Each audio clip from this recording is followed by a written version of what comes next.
Hello, hello, hello. It is I, Lanee Javet. Welcome, welcome, welcome. I don't even have a good title for my Facebook Live. I need to come up with um, a show title, which I don't have yet. But for now, hey, it's Lanee Javet, business development strategist, coach extraordinaire. And today, we are going to have a dope conversation around communicating. We entitled today's live, Don't Lie to Me, how to communicate honestly. Okay. And I have the amazing couples coach, Dr. Alicia Watkins, here with me today. How are you doing today, Dr. Alicia? I'm doing very well. How are you doing, Lanee? Thank you for bringing me on here. I'm very excited. And this was a great topic for today. Yes, it really is. So you know what? I know you. I get to work with you. I can brag on my clients. You are amazing. You are a mother. You are a clinical psychologist, I believe. No, I'm a licensed clinical social worker. Licensed clinical social worker. Yes. You're faculty, so you teach, and you're now a wife. You are the wife of Dr. Boyce Watkins. So you are multifaceted, multi-talented, diverse. Yes, I'm a new wife. I'm on my honeymoon right now, and we break away so that we can get our work done. And I am a wife for the second time. It's my second time being a wife. And I am a professor. So not only am I a therapist, a licensed clinical social worker, but I also train other adults how to become a social worker, just like me. Nice. So my days are long filled with a lot of work to do. I love it. So me and you were on the line the other day having conversations about communicating as couples need to do and know how to do. And I just kind of started talking to you about some different questions that I have and some issues and things of that nature. And I said, you know what, we should have this conversation online because a lot of men and women struggle with communicating. There's a lot of things happening in the dating universe. I'm 44. I'll be 45 in September, never married, and communicating is one of those issues. And I'm going to tell you something that literally just happened to me the other day. But before I do that, hello, Facebook.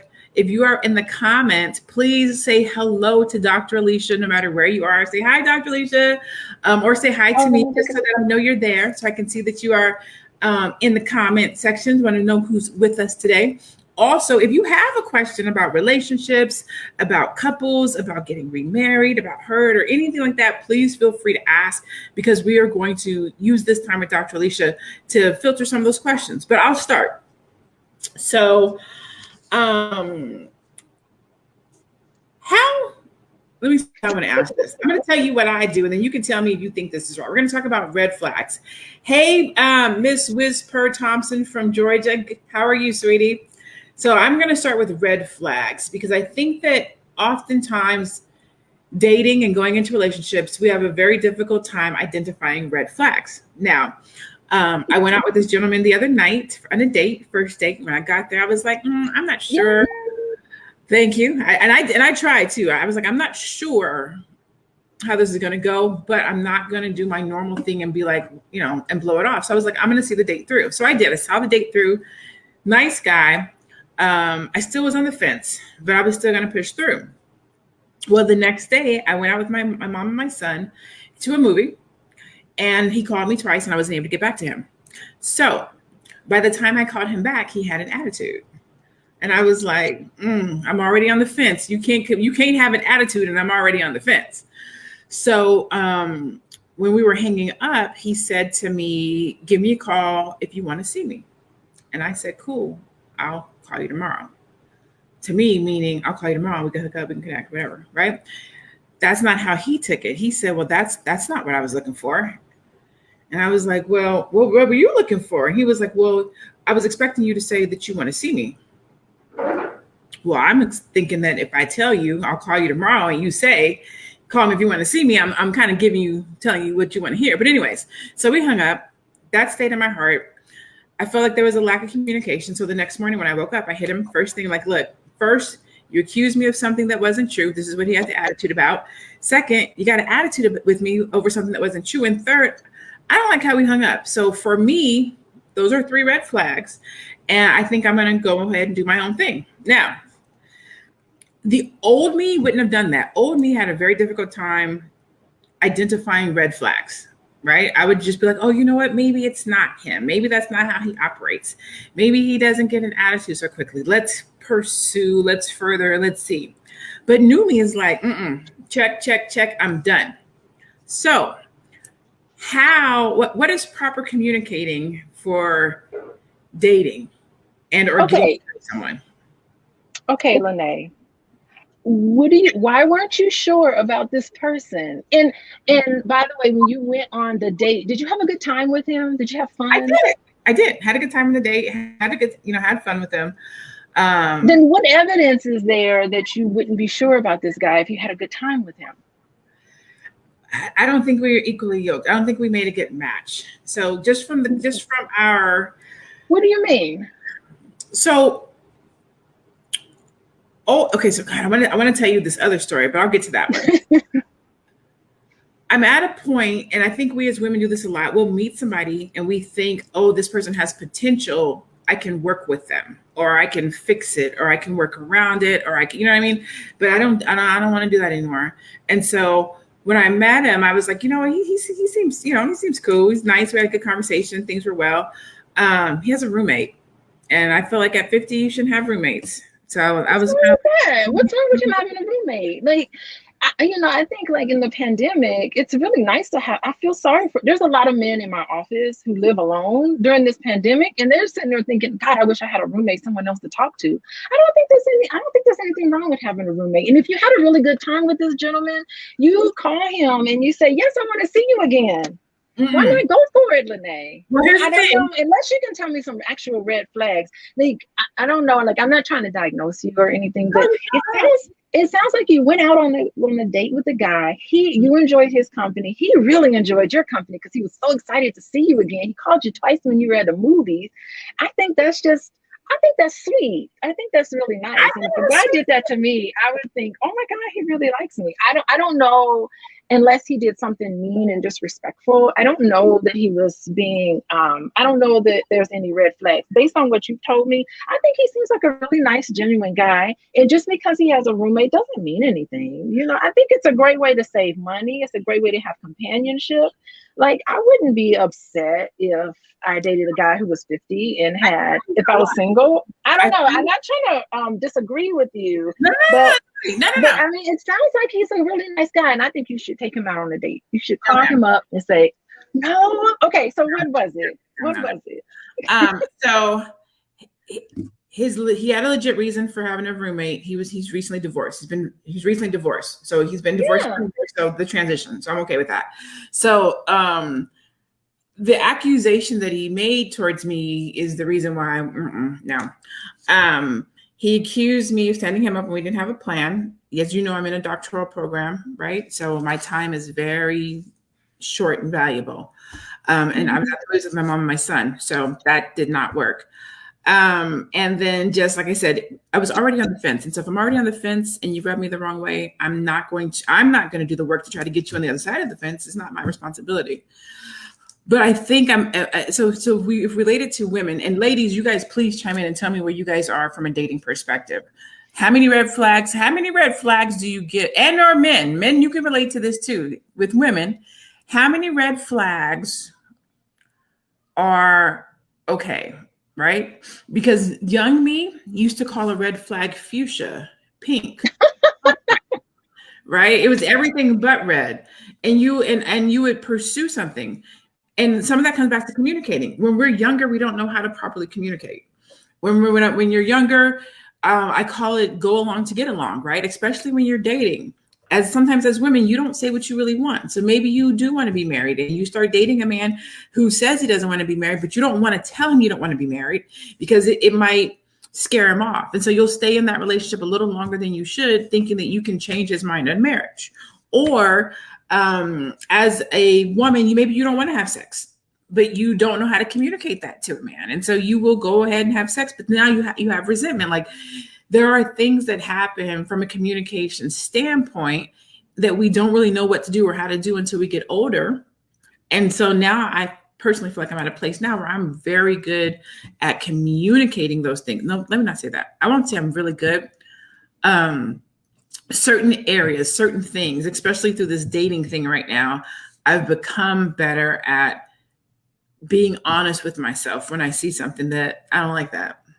Okay, well, I will say, I think you should give this man a chance. And if you don't feel it, if it's just not feeling it, if you're not feeling it for you, then that's fine. But like when you get divorced, you feel really vulnerable. And so hats off to this guy. I don't know his name, whoever he is out here. Hats off to him to want to get out and start dating again, because divorce can be very traumatic for men. And the fact that a man who's been through recent divorce and he's got a roommate, the fact that he would want to get back out there. And Lanee, you are beautiful. You are absolutely beautiful. So you're gonna have a bunch of men after you anyway.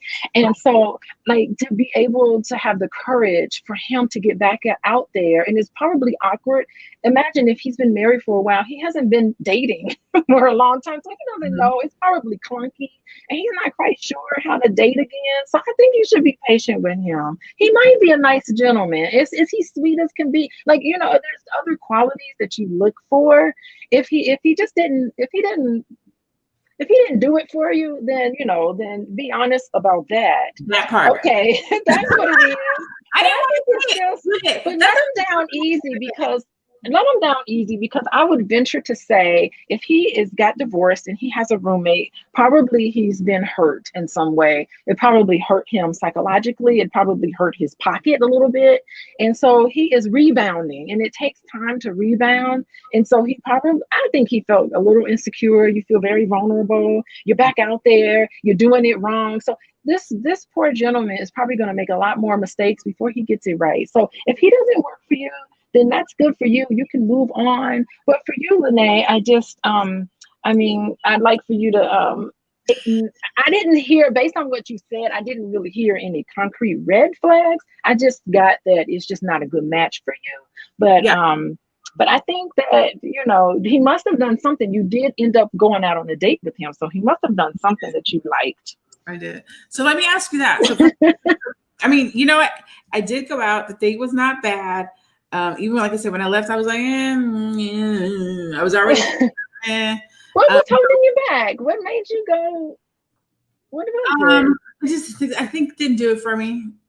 Okay. Conversation, you know, just I think that, but because I'm trying to be a better dater, I was going to work through that.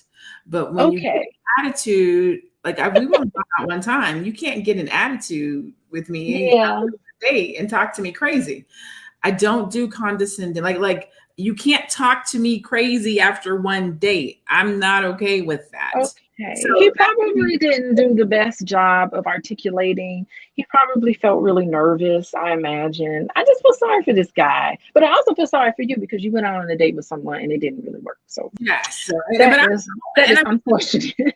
Yeah, so Vinnie Smith says, I think it's always great to go out and be open to the possibility. And more importantly, just enjoying yourself instead of going in with your guard up. Yes, who is this? This is Vinnie Smith. Yes, I agree with Vinnie. Is Vinnie a male or a female? I can't. Oh, it's a lady. Yes, I agree with her so much. It's like, you know, when after my divorce, when I was like out there, I had no expectations. I was just like, I'm just going to be whatever comes. I had no expectations. You know, you just go out and do whatever. But I had made sure that I worked on myself first to make sure that I was as whole as I could be. Now, there's always blind spots that I don't see, you know, but I really spent quite a bit of time, even while I was going through my divorce and before then, when I realized this was not going to work. You know, I also spent a lot of time working on myself so that I'm not very vulnerable and needy. You can become really needy during that time. But you really do need to enter, like Vinnie said, just enter having fun. My thing was, I'm just going to kick it and have a fun time. And that has what I have been doing. I've been having fun ever since. So that's what I was interested more in, is having fun, getting to know someone. Never the expectation that I would even get married again. I thought I was going to be single for the rest of my life. And I was perfectly fine with that. I said, I'm going to be the old lady who lives in the shoe, who has so many children. I don't know what to do. I embraced that.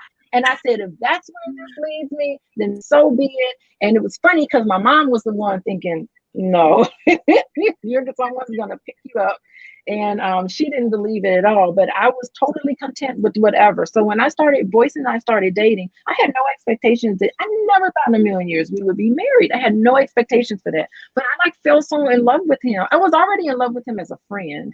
And then I saw this other side of him, like, ooh, Boyce, what is this other side? I didn't know all this was happening with you, you know. And so that was just kind of fun. And I've known him almost 30 years now. So I feel like now I have fun every single day, every single moment of every single day. I have a very good time. And, you know, that's really what I focus on. Like, really just how do I want to live my life? What do I want the rest of my life to live? And getting married again is just a progression of really my old self. What I used to be is dead and gone. The old Alicia is dead and gone. And I really do feel like I have been born anew and I had a new take on life. I don't know if it's called a midlife crisis or what it was, but I'm having the time of my life. And I think that everybody can have the time of their life. Like, whatever you're worried about, whatever you're nervous about, whatever relationship you're in that you feel like is not working, this is not the time to be on the fence. This is the time where you need to sit down and hash it out. Don't spend years and years with someone and you know it's not making you happy, because we now know what it takes to make a happy relationship. There is no excuse. You got the window to the world. You don't even ever have to come and see me for coaching or any of that. You can go on YouTube and find everything that you need to help you get the relationship that you know there's no reason to be unhappy. Everything should be exciting. It should be fun. You should have a passion-filled relationship. And if you don't, you need to get off your butt and go for it. It can be there for you. That is exactly why I will not be seeing that gentleman again, for that very reason. You know, that's not really Audrey says, I think affording a person an opportunity to get to know your likes or dislikes has a place in dating, as long as the mutual interest and respect is there. It doesn't sound like Lanee had a genuine interest. I agree with Audrey. And it goes back to, you know, once you have an interest in somebody, you will make reasons. You will find ways to make it work. You will look past certain things. Certain things won't bother you as much. But if you go into something already perturbed or petite, then I used to try to do the square into the circle thing. I'm past that at this point. Vinny, I like what you said. Vinny went back to say, not saying to settle, but just to have fun, which is what you were saying, Dr. Alicia. Yes. Not looking too far into the future, just being present. Now, I will say that is why, even though I was on the fence, I was still going to see him again. I was like, you know what? Let me give him another chance. No, I'm not giving him another chance. I'm already You're over not going to give him another chance. Okay, don't give him another chance then. I'm already over it. And I'll tell you. Goodbye. So I will tell you why. And don't lie. So we entitled this, Don't Lie to Me, How to Communicate with Honesty. Yes. Sometimes we lie to ourselves. And I will tell you the wholehearted truth. From a relationship standpoint, I have lied to myself in many years, and especially my last two situations that were both 5-year situations that really didn't progress or go anywhere. And they were because I was the liar. The other person didn't lie. The other person was very open in their communication. I'm emotionally in a certain place. I don't see myself going any further. I only want a friend. Men do a really good job of communicating what they want, where they are. We as women will say, that's because you haven't met me, or you haven't met the right person, or whatever the case might be that makes us feel that we are the one that's going to change their mind, right? And so I've had those situations previously where I've met somebody who was like, this is where I'm at. This is what I want to do. I just want to be a friend. You get into the friendship thinking that it's going to, go into something else, or that you're going to change their mind, or they just haven't met you, or once they get to know you and see you and see who you are and how bad and great you are, that they're going to change their mind, and then they don't. But they tell you up front. And so in learning that, now I just take the whole communicating thing, the dating thing, very seriously. If somebody tells me something, I believe what they say. And not only that, I'm doing a better job of communicating my own wants and desires. I know what I want. I know that I'm dating for a reason. I know that I'm dating for a purpose. I know that I want to be married. I know that I want to build an empire or something. Like, I know these things. So if I meet somebody and they tell me that they are a worker bee and they see themselves working for the rest of their life, or they don't understand entrepreneurship or why I work so hard, or they don't get why I'm in a doctorate program, or they just don't understand who I am, my life, and how I live, that's a red flag to me. And it sounds weird because it was like, well, you can build together. And you can probably attest to this. It's hard to build a relationship or a friendship with two people that are going in two different directions. What do you think about that? Like, how do you communicate? I'm not certain. Like, two different directions. See, here's the thing. When I started dating boys, never in a million years would I ever think that I had my own business. Never in a million years. If we started dating, I am still a college professor. Like, I'm a college professor. The semester starts in the fall. I'll be busy as heck getting all of my courses and everything together. And here is someone who didn't get tenure. So his life is somewhere here online, and my life is here at a university. But you know what? We were going in two separate. We respected each other. We respected what each other did. We respected each other's expertise. And lo and behold, look at me right now. Look at how I have been influenced by my partner, because I was able to see the value in some of the gifts that I have and some of the expertise that I have been sitting on for many, many years and doing a lot of this work. So, and at the same time, you're not going to meet someone who's going to be an identical version of yourself and doing the exact same things. You have to just allow people to be who they are and accept them for it. That's the part of communicating. Don't make someone feel ashamed for having different goals than you. At this age, you're in your 40s or whatever. At this age, people have already, it's all built in. Their brain is already hardwired and they're going in that direction. So you can meet someone with any sort of kind of profession. That doesn't mean I won't be invited to your wedding one day and I'll put my dancing shoes on, Lanee. I want to dance. Me and Boyce want to dance at your wedding. That's coming up. It'll be coming up soon. But you'll be so surprised how much you can learn from someone who's different from you and how much they can influence you and compliment you to the best. So I'm not certain that you need to date another entrepreneur. Like, do we need two entrepreneurs? Not necessarily. Not necessarily. So I encourage you to be a little more open, Lanee. So they don't have to be an entrepreneur, but I think they should be a go-getter too, so that they understand the drive of an entrepreneur. They don't have to be a go-getter. They can be driven in their job. They could be, you know what I'm saying? But I don't think I can be ambitious, go-getter, as tenacious as I am, and moving around the way that I do, and my mate be a homebody that wants to sit on the couch.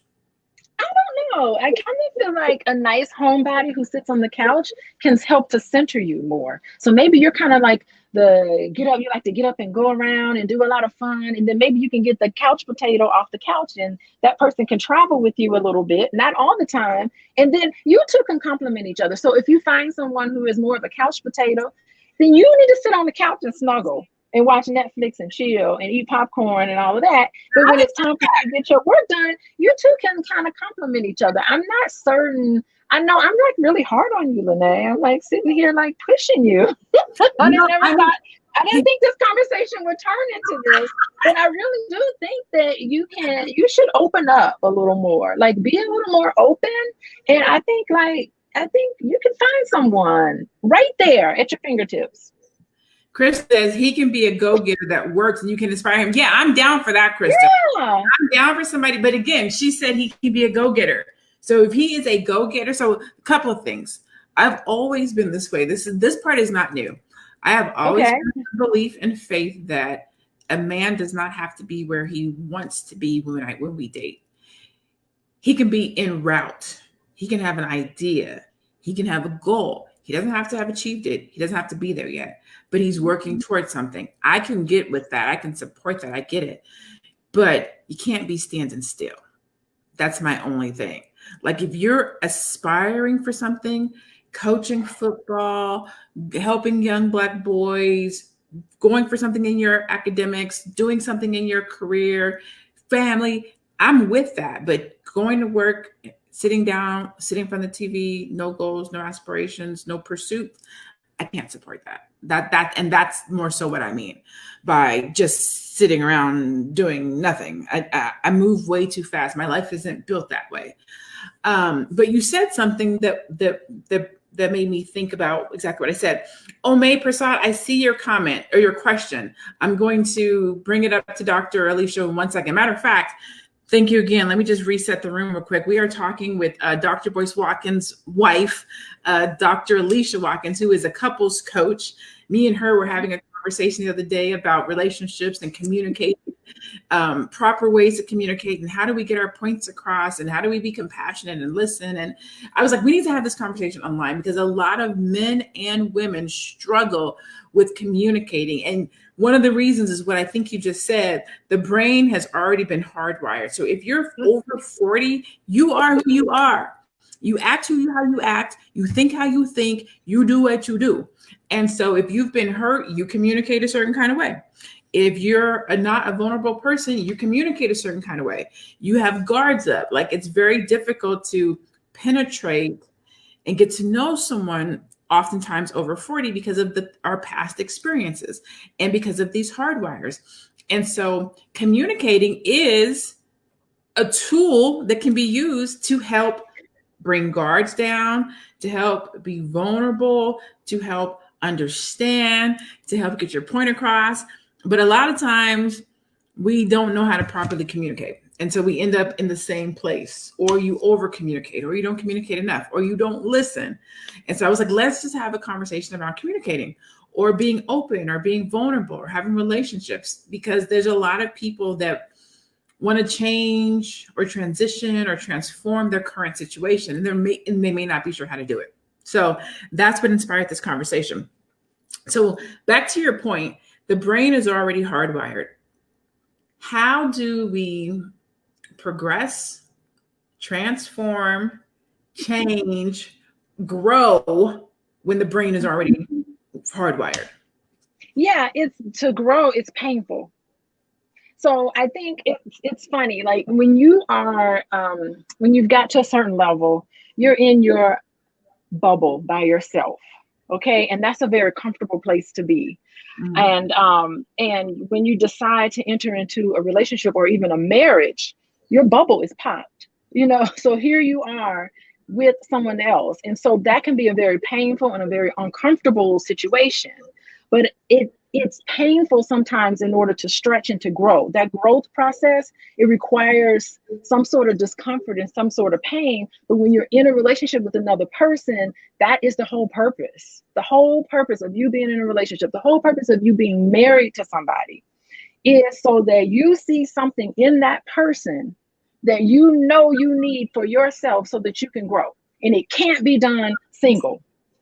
Lanee, I will be very happy one day when you get married, and it is going to happen, because that is going to be the first day of the most painful process in your life, because you're going to have to grow, and it's going to be uncomfortable. It's going to be painful, and you're going to end up taking my class, and you're going to understand that, and you're going to be well prepared, and it's going to be a true blissful marriage. And the thing is that you're going to be realistic about the fact that you picked that person because you knew that you needed to learn a lesson. Okay, so where, Boyce rubbed off on me, sending me out of my comfort zone, never in a million years that I think that I would even have an Instagram account. I had an Instagram account, never even was on social media, right? And here I am on social media. So I've allowed him to influence me, and I'm growing in that way. Never would in a million years would Boyce even think he'd ever finish a marathon. He finished a freaking marathon, and it was because of my influence. But we've made each other better in the process. I'm a better person. I hope he thinks he's a better man. I see him as a better person, but he was always wonderful. Definitely a better man. I will vouch for the fact that Dr. Boyce is a better man. But it wasn't always comfortable for him. Like, we're not perfect. He's not perfect. I don't even expect him to be.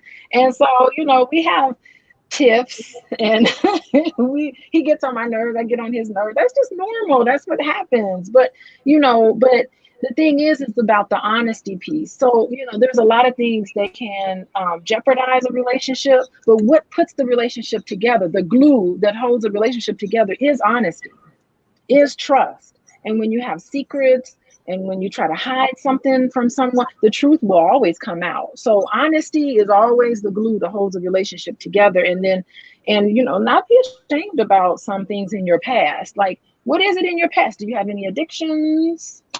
Do you have any past history of abuse, like sexual abuse? I mean, those sort of things need to be talked about with your partner, especially before you get married, And I see a lot of couples. I actually have some couples that I have seen where they come to me right after they got married. And we end up talking about and discussing things that should have been talked about way before they got engaged. And so that is, and some of those marriages did not end where they are together. Some of those marriages ended in divorce because they're now like, oh, this is what you expected in a marriage. This is what you expected. I don't think this is somebody I can spend the rest of my life with anymore. I have seen that, and it's unfortunate. So you do need to be honest. You do need to be truthful, because the truth always comes out. The truth will set you free. That's not just a euphemism. It really will set you free. So you made a couple of points. Let me say this, and then I want to go to the comments. If you have a question for Dr. Alicia, if you want to offer a perspective, or if you'd like to ask her a question, please post the comment. If you know somebody that could benefit from the conversation, please share it. Give us thumbs up, like the broadcast. All of that helps. You said communicating before marriage. Mm-hmm. Oftentimes, people will go through a relationship and believe that communicating before marriage means communicate before marriage. How early should you start communicating your wants and desires and thoughts and things of that nature? First date? Second, third, fourth, 6 months in, a year in? Like, when do you actually start communicating your wants and desires, hurts, flaws, things of that nature? Yeah, I mean, you definitely don't want to have TMI on the first date. You definitely want to get to know someone better. I think at that point, really getting to know you have to have a criteria. Like, you were very clear, Lanee, that you had, there were certain things that you wanted in a mate. And it seems like you were really clear. So the first part is to make sure that I don't know if I'm going to call it check off the boxes, but to see if they check your boxes and see if there's just, what is it about a potential mate that would be a deal breaker? Like, no way I could ever be with someone like this. It's getting to know yourself and understanding. But once they pass a lot of that, it takes time. I say go as slow as possible. Do not rush it, because there's nothing like rushing into a situation or rushing into a relationship and you don't know each other very well. Take it very slow. Observe. A lot of things are unsaid. A lot of things are said. People really think they're hiding some things, but they really aren't. You can pick up on it. I notice everything. So, for me, I have to learn how to turn it off, because there's nothing I don't catch. So I catch a lot. But even if you're not good at that, really trust yourself. Okay. So Dr. Omi Prasad, I may be saying that wrong, and I apologize if I am, wants to know, what are your thoughts of being close friends, spending quality time with your ex and your friends or your tribe after breaking up while you're talking with another love interest? Why would you be? I mean, I don't know. I have spending quality time with your ex. I'm not quite certain what that's about. If you, under what conditions? Here's the thing. Like, if you know that you were in a relationship with someone and the relationship is not turning out and you want to move on with your life, why not just terminate with the person? That doesn't mean I hate you. Doesn't mean I'm going to cut you off from social media. That doesn't mean you have ill will towards someone. But I'm not certain what benefit it would be to be friends with an ex like that. I'm not quite certain, is the flame still going? So if you want to really move on, you have to build the conditions for you to move on. But if you're still kind of held on to an ex, I really would question that. Why not just say, goodbye to you in this experience, hello to you in the next experience? It could be just friends, but why would you be close friends with an ex? That's really curious to me. I don't know. I'm friends with a lot of my exes, actually. Now, I don't know if I would say close friends, but I don't have. Yeah, it sounds like close friends. But definitely friends. I've never had a bad breakup, only one or two, but I never had a bad breakup. So I'm still friends with. From the perspective of if we cross paths, is hey, what's up? Like we're not talking. Yeah, there's nothing wrong with that. Not, we're cordial. That's the right word. We're cordial. They always be cordial. Yeah. Yeah, and that's a really good one. I think people don't know how to end relationships. I think that it should be done in the most respectful way possible. And so I think it's important to be fair to the next person that you date, that you're just not hanging out with all your exes all the time. That might be a little disturbing, but yeah, it's okay to be friends and cordial with your ex. You don't have to hate each other. So Crystal made a comment, and I want to just comment on this comment. She said, okay. I had to get used to communicating my about I have been single so long, I wasn't used to someone worrying about me. And I would like to just add to that yes, there is a transition from being single to being in a relationship, and what that communication looks like, having to tell somebody where you're at, what you're doing, if that's how if that's how you communicate. And then not being, don't ask me where I'm at, don't ask me where I'm going. So there is so much, I believe anyways, that happens between being single and being in a relationship. That I don't want to say it's a gray area, Dr. Alicia, but it's an area. A lot of people don't communicate. People are afraid to communicate. People are afraid to say what they want, what they think. And so there's that transition can be difficult if both parties are being honest about what they expect, what they think, what's going to happen next. If they're, I say emotionally unavailable. There's a lot of people that are walking around emotionally unavailable that are in relationships or friendships, as I like to call them, and they are not being honest. I'm writing that down. I want to go back to emotionally unavailable. But the first thing I want to comment on is, okay, so the type of communication, I think what people, when you're used to being single, you're not used to like telling someone where your whereabouts. I think that's the most respectful thing you can do. So it's not like it's not like you're parenting someone. You know how your mom, you would tell them, can I go and hang out with my friends at the park? It's not that type of communication. That's a parent-child communication. Adult to adult communication is, hey, I'm going to the grocery store. Would you like something? I'll see you when I get back. That is the most respectful conversation to have with someone. I also think that when you're in a nice intimate relationship with someone, that you should hug and kiss. As soon as you leave, before you leave the house, you should walk up to your mate if you're together in a house. You should walk up to your mate and you should just say, you should hug and kiss goodbye. That's how I feel. Hug and kiss goodbye. Goodbye, sweetie. I'm headed to work. I'll be back later. As you exit the house and when you enter the house, there should be a ritual involved in that. You never know. You could get into a car accident. That could be the last thing you say to your partner, at that point. So yeah, I think it's important to have expectations on, okay, just let me know where you're going to be. You don't have to, I'm not giving you permission. Like, I don't think anyone should give each other permission on where they should be, but just say, hey, I'm hanging out. I'm going, like, I go exercise. I exercise with boys, but I exercise with other friends. And I say, hey, I'm going to exercise with my girlfriend. I'll see you in a couple of hours. See you later. Hug and kiss. Goodbye. So that is something that I think is respectful. Wouldn't you say? No, I wholeheartedly agree with you. I believe in the hug and the kiss coming and going. And I think to what you said, I think there is a respectable way to communicate. And I like how you said adult communicating, because sometimes we don't make that transition to adult communicating, especially if you've been single for a while, which is what I think Crystal was saying. Yeah. Going from being single, not having to communicate with somebody else to now having to communicate with somebody. It's an adjustment process. And hopefully that the other person can just recognize that. So, this person's been single for a long time. Be patient that's another thing. Be patient with each other. I mean, this person is your partner. This person has said, I love you and I want to be with you. The best thing you could do is be patient with them, encourage them, and just like be very appreciative of just them being with you. I think the lack of appreciation, the lack of understanding is so rampant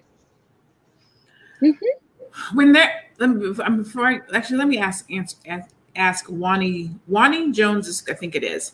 I have not dated for several years. I have been in abusive relationships in the past. I am willing to explore the dating world. I have tried some sites, never had a date, but have had conversations to know that I do not want. Is there still hope for me? I'm hardwired, over 50. Okay, first I want to say again, if you've had a history of abuse, congratulations for wanting to get out there again, because that can be a very scary place.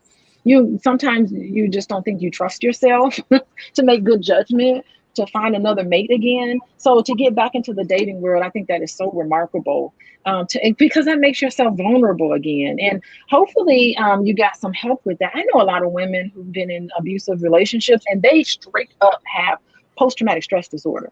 They have PTSD, and it is really bad. But I have seen and I have had clients who've had PTSD from dating violence. We'll just say that, from dating violence. And it took years for us to really tease out a lot of that so that they feel comfortable dating again. And there are success stories. So I think that bravo to you and your success story, because you're ready to get back out there again. And really, and I think this is a time where eventually when you feel comfortable, you can share that background about yourself with the potential person, share, not right away, but also share, I've had like some really interesting things happen to me in the past, and hopefully you will find a partner that's going to like help you heal from that, help you like soothe you, someone that's going to be nice and gentle with you, because people who've had that background, they need to be with someone extremely gentle, extremely understanding, and someone that can help them, continue that journey on working through that issue. Yeah. I think that, man, geez, traumatic experiences, people who move through and past traumatic experiences to be whole and healthy, there's absolutely hope for you. It's the people who stay the same, who stay stuck in the situation, that don't, and by no means am I saying that it's easy to get to the other side, or it's easy to be whole, or that you're stuck because you want to be there. That's not what I'm saying. I'm just saying the people who do the work to be free, to be whole, to get to the other side, there's hope in that. You're moving towards something. Yeah, and I really love Yolanda Yancey over here in the chat. And she said, prayer changes things. God delivers and he heals the broken and the wounded. That is a very transformational process. And, I don't know how religious people are, but if you are religious, pray. If you're more spiritual, meditate. It's all the same thing. You really do need to get in tune with yourself. I pray and meditate every single day, because I got to center myself so that I can be my best self, and so that I can connect with the God inside of me. I really do. And before I see clients, I pray. Before I see clients, I want to be able to, I want to connect with the God in me so that I can speak to my clients in a way that will help them heal, in the way that will help them communicate with each other, especially when it's couples. I really feel like it is my passion, and it is my purpose in life. And I know it's my purpose because I just know it. I believe in what I know. It is really my purpose in life to help couples tease all of this stuff out. So it's something that is near and dear to me and my method and the type of work that I do. So that is good, Yolanda. Cheers to you, Yolanda, in the chat. Yes. So can communicating be learned? So let's say we've been a bad communicator all of our lives, or we've been a soft communicator, or we haven't been good with vocally communicating what we want and how we feel. Can communicating, okay, so that's one way, right? You have the person who doesn't communicate well, but then you have the person on the other side who over communicates, who's super aggressive, who has to be heard, who has to be beat in my chest. Like, can proper communication be learned? Yeah, I mean, I think that what you're talking about is there are some people who are real passive with communication. They're not very direct. They're very suggestive. They want you to read their minds. And then you have the pendulum that swings all the way over to the side where someone is being really aggressive. And aggressive communication is disrespectful. Aggressive communication is talking over someone. Aggressive communication is not being gentle with someone. Aggressive communication is saying words that hurt someone, calling people names, being controlling, being vindictive, being mean. You know, that sort of aggressive communication is something that that is on one side of the pendulum, and then on the other side is a piece where you're just really meek and you're not really talking about, and you have a lot of built up resentment as a result. And so you need to be assertive. I like to call it assertive communication, where you can acknowledge. So if someone asks you to, hey, Lanee, I want to use your car to go down the street because my car broke down. I need to use your car. Lanee, you can always say, yeah, I know it's pretty tough that you need to use my car. Today I have something planned already today. Tomorrow I'll be more than happy to take you. That's assertive communication. That's acknowledging the other person's feelings and thoughts and issue, but that's also saying, no, I'm not able to do it. That's being assertive in a respectful way, but say, you know what, I would love to do it tomorrow. I'll be available. Let me look at my calendar. Okay, tomorrow will be a great day. I can help get you to work tomorrow, but today is just not good. I'm really sorry. That's a good way of being assertive and not saying, okay, take my car and then, here you are. So yeah, so I think that being assertive, instead of being really passive or really aggressive in your communication, is extremely important. Nice. So you fall right there in the middle, because you don't want to be like, yeah, use my car, and really you don't want to let the person use the car. Like, let me calm down. Communicate, say how you feel. I used to be a horrible communicator, but I used to have low self-esteem, I didn't have confidence. I was shy, and so anything somebody said to me, I went with it. If you asked me, I thought you were telling me. Told me something, I would think, okay, maybe that's not what they meant. I would read between the lines. I'm sure it didn't sink in when I first heard it, but I reflect on it often. Maya Angelou's quote: "When somebody shows you who they are, believe them." Yes. And tell you what they mean, believe them. Because I didn't for a very long time, and sometimes I think that because I've found my voice, I found my strength, I'm stronger in a lot of areas. Sometimes it can be too much, because now I've let people talk to me crazy for so long. Now I'm like, you're not gonna talk to me crazy. Yes. Okay. Crazy. Yes. Okay. So what you just described is the typical 40-year-old I get in my office. So I do get a lot of women who used to be so meek, and then they just go to the extreme. And I say, well, just tell them how you feel. I give them the green light to go forward. And they'll come back to me the next session. They'll say, I just cussed out so-and-so. And they were looking at me like, who's this lady that showed up? And I said, okay, so now you've just gone too far. Now we got to talk about respect. It's normal. It's normal. I expect it to happen. And it's supposed, I said, go and apologize. And you can clean this up. It's never too late. Never too late. Okay, so Terry says, what do you say to a partner that brings past experiences into a new relationship? For example, if they were hurt in a past relationship and they treat the new relationship like the old relationship. Listen, how can you not bring past relationships into the new relationship? Your experiences in the past, from the time you were born all the way up to the moment that you meet someone, all of those experiences shape who you are. It shapes your worldview. It shapes your value system. It shapes your belief system. It shapes how you see the world. All of your relationship has an impact on. How can you not bring it into? Now, I think that what the question might be talking about is that if you have like past trust issues that were not resolved, of course you need to work on resolving those things and being able to recognize that. I think it's a perfect opportunity when people are bringing up past traumatic issues and past relationships into the relationship, is that they easily get triggered. So when you start finding someone getting triggered, and listen, if you have so the person who asked that question, if you are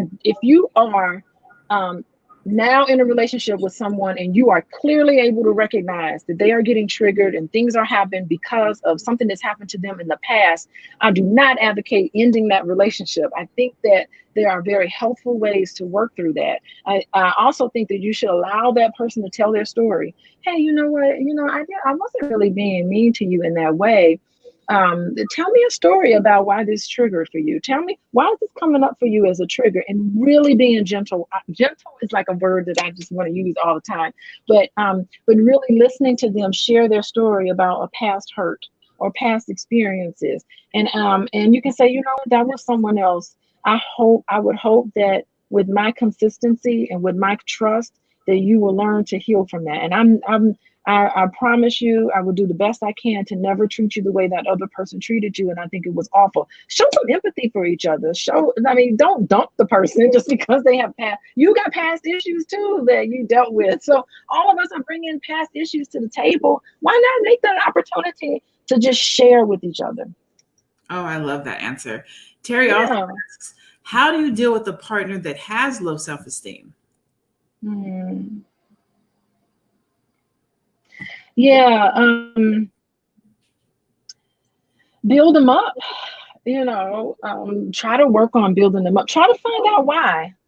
Tell me, do they know they have low self-esteem? Are they aware of it? You know, a lot of people aren't aware. It could be something that's a blind spot.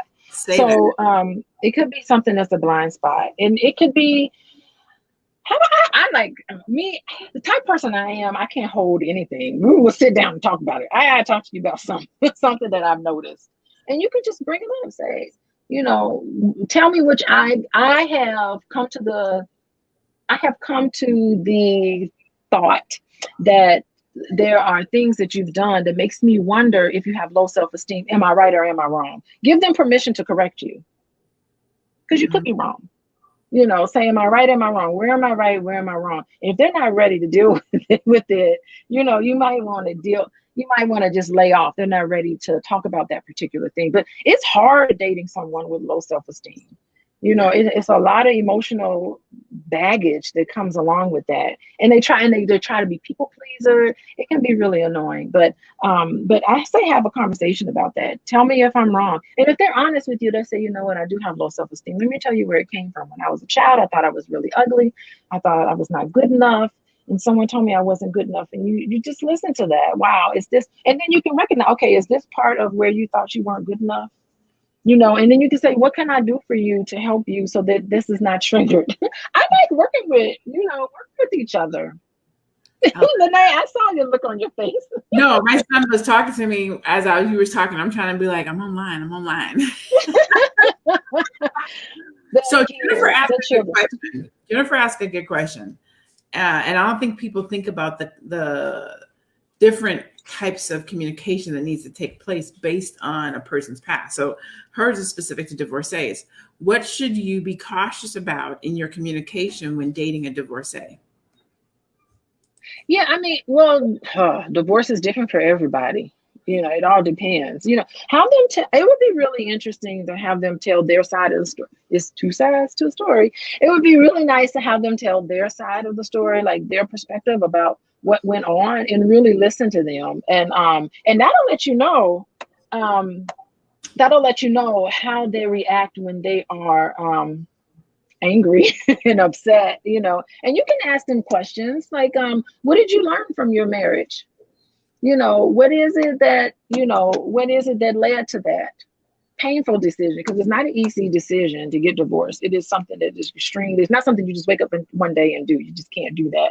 So, you know, really have them and really figure out if they're really over it, you know, and ask a lot of questions. I say ask a lot of questions, observe, take it slow. I can't emphasize that enough. Mm-hmm. I just love talking to you. I mean, and I don't say that because you're Dr. Boyce's wife. I don't say that because you're my client. Like, I say that just because you are just so amazing. Your wealth of knowledge. Oh, thank you. Things. You're positive. You don't waver in what you think. Like, even sometimes, you know, even if we disagree, you are still I think, or this is what I want. And I love that about you.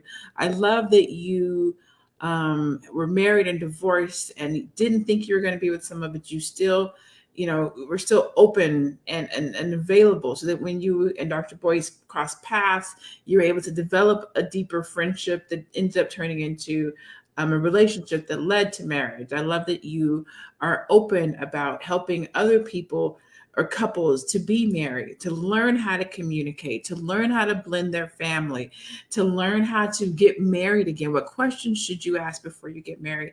How do you do this thing differently? How do you do this so that you can do it right?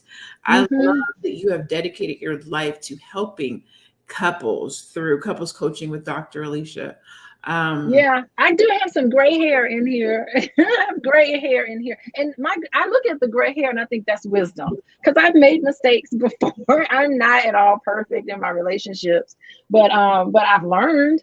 And so I can impart, I mean, I can always impart like strategies and tips and all of those things, but I also can give you some wisdom because I've been there, done quite a bit. been there, done a lot of that before. And so I speak from my own faults. You know, the fact that I'm not at all perfect and did not make the best decisions, but I did learn from them. My gray hair is wisdom. I got plenty in here. We have 2 questions. I'm going to end with these 2 questions. We have one from Victoria, and then we have one from Yolanda. Victoria says, what about a partner who says he is afraid of failure of marriage? I'm assuming she's saying he's afraid to either pursue a relationship or get married because he's afraid of failing at it. What do you do in that situation? How do you communicate? Yeah, I mean, God, I really wonder why he's afraid of failing. What's the worst that could happen? Like, go for it. You know, I just, why not go for it? Why not go for it? And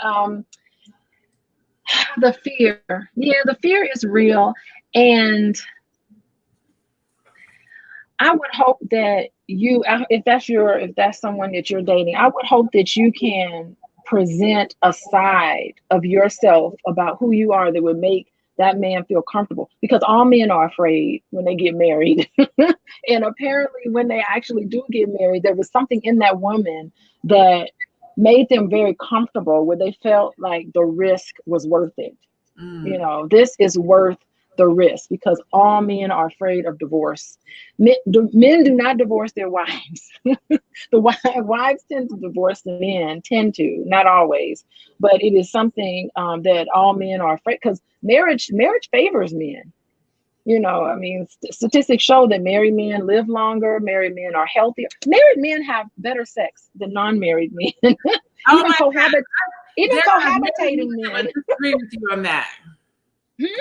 I said there are some married men that may disagree with you on that. We can have that conversation. That's what the stats tell us. When even cohabitating men, they really do have a much more fulfilling life. They make more money. Married men make more money. They look better in society. It's so much better to say my wife than my girlfriend. Here you are, 45 years old, talking about me and my girlfriend.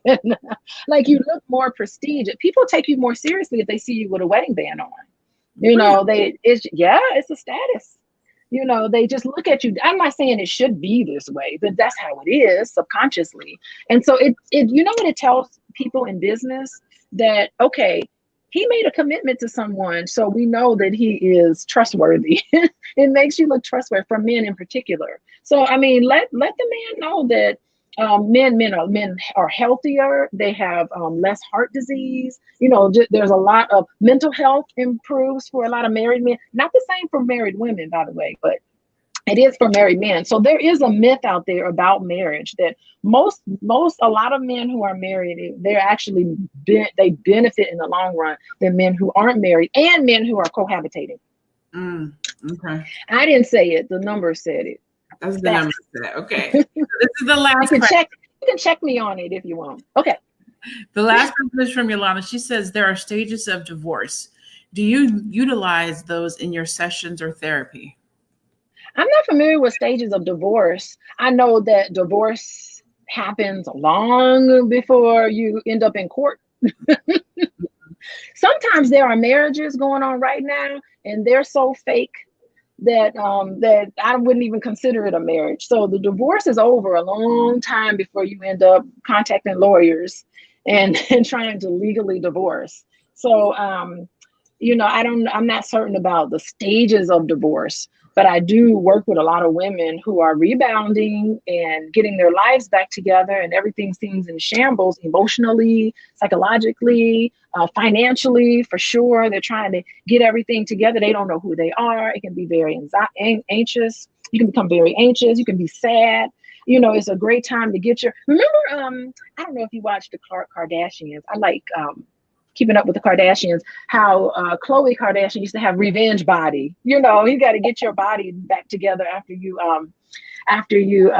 end a relationship with someone. So there's different ways to you can kind of get to know yourself again as a single person after divorce and heal yourself, and go forward more confident and not feel ashamed. Some people feel really ashamed by saying, yeah, I was married, but I'm divorced. You know, it's something that, and it's hard to talk about. I mean, you got to tell your family, you got to tell your friends, you got to let a lot of people down, not to mention the children. So, you know, getting married is not just two people getting married. There's family, there's friends, there's children, there's, you know, a lot of people who are affected by that decision. Okay, awesome. Thank you. So I see your comment. So Jennifer says, can you? I do have that. If anybody have questions, I do have help at coachingwithdralicia.com. Someone can email me questions if they want. Do you want to do that? Am I having you type something in? Yeah, I'm going to put, so it says, can you post your contact info? So I'm going to go to, you can follow Dr. Alicia on Instagram at Coaching with Dr. Alicia. So if you're on Instagram, she's at Coaching with Dr. Alicia. Dr. Alicia also has a course that's going to be coming up starting on July 10th, I think, Dr. Alicia? Yeah, July 10th, yes. It's couples communicating. If you go to www.getmarriedwithdralicia.com, Get Married, is that the right one? Yeah, getmarriedwithdralicia.com. You can see her couples communicating course that she's going to be doing on July 10th to help with better communication amongst couples. It's for men and or women, men and women. So she has that coming up as well. And then if you would like to ask her a question, you can email her. Let me put this on the screen. Email help at Coaching with Dr. Alicia. Thank you, Sandra. Sandra put it in there. Help at coachingwithdralicia.com for questions. Yes, that is correct. So if you have questions, you can put it in, send questions to that email address, and I think we're going to collect the questions and we'll address them online and then take your questions live. Lanee, I want you to do this again with me. Victoria says, are you taking clients? Yeah, I do have some open. I'm on my honeymoon, so you know I'll be taking clients in the next week or so. but yeah, I am taking clients. You can go to coachingwithdralicia.com, and then there's an intake form. You just say go to coaching, and then you can fill out the intake form, and I respond pretty quickly. Within 24 hours, I try to check the email, and I have an assistant that checks it too. So we'll get back to you, and me or my team will get back to you and let you know. So I'm going to end with this one because I want to make sure that we address it. I don't want anyone to leave thinking that you were saying that marriage validates a woman, because I know that's not what you were saying. But Wani Jones says, so are you saying that marriage validates women? And I would say she was saying that marriage validates men, but I'm not going to put words in her mouth. What were you actually, what, can you be more clear on the comment that you were making about what marriage does for men and women? I think marriage is wonderful because you have found someone that you believe that it could be your life partner. It can be where you can stretch and grow. I think it's so much better. I mean, one is a whole number. So even if you're single, you're still a whole person. But I think the real learning about yourself is when you are in a relationship with another person. So I wouldn't say it validates women. I think that both couples in the marriage it is possible to have a blissful, happy, satisfying relationship with another person. That is possible if you are with the right person who can potentially be the right life partner for yourself. So I am definitely a proponent for marriage because I think that it is a relationship you enter into that is like no other. And I think that it is essential for personal growth. And I can explain it further, but I know we're running out of time here, but that's what I think. So I don't think that validate would be the best word to use. I think that it is definitely a path towards self-knowledge. Boom. Yes. And like we said, Dr. Alicia has a course coming up. It's called Couples Communicating. It's called Couples. Okay, let me make sure I say it right. It's called Premarital Coaching, Couples Getting Married, How to Prepare for Upcoming Nuptials. So it's not couples communicating, it's couples getting married, how to prepare for upcoming nuptials. It's on Saturday, July 10th and Sunday, July 11th from 10 a.m. to 2 p.m. She's going to be talking about what makes a happy marriage, marriage myths, marital expectations, establishing balance between professional life and personal life, managing finances, resolving conflicts peacefully, creating a deeper love. And she's going to be giving some tips on deeper love. So if you are interested, you can go to getmarriedwithdralicia.com. Yay, Dr. Alicia! Yay! Thank you. And I'm waiting. One day I'm going to get that invitation to your wedding, and I'm about some dancing shoes. You're going to get dancing shoes sooner than you think. It's going to be sooner than you think. And if you don't invite me, I'm going to crash the wedding. Girl, you already know I'm inviting you. I mean, you royalty. You know what I'm saying? You're going to be there. Yes, you are going to be there. Thank you so much for all of you guys that tuned in today to have this conversation with us. We just want to make sure that Black love, it not only exists, but it is thriving and it is blissful.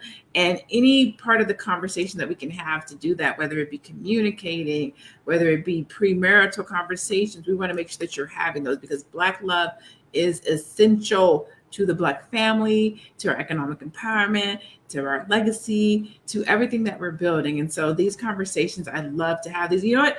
I don't even know if you saw these, Dr. Alicia, but let me go back to these really quickly before I leave. And it said, let me see. You had some compliments in here. One said you look so beautiful and you look so youthful. Oh, thank you. I love you, Dr. Alicia and Dr. Boyce Watkins. Somebody said it is wisdom. Good for you. She was talking about the gray hair. Yes. Okay. And then somebody said thank you. So I just want to thank you too, Dr. Alicia, for being here, allowing me to facilitate this conversation with you and our audience today. Please make sure that you guys like this video. Big ups it. Throw a heart on there. Throw a thumbs up. Share it with somebody that you think may benefit from this conversation. Turn on your notifications. Also, go follow Dr. Alicia on Instagram. You can find her at Coaching with Dr. Alicia. Again, she's on Instagram at Coaching with Dr. Alicia.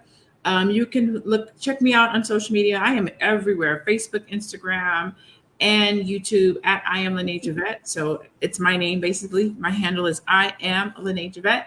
Please go like and follow on Instagram if you can. Definitely appreciate it. Appreciate you guys being here with us today. We thank you so much. We bid you nothing but blessings, and we say farewell. Bye. Farewell. This was fun. Next time.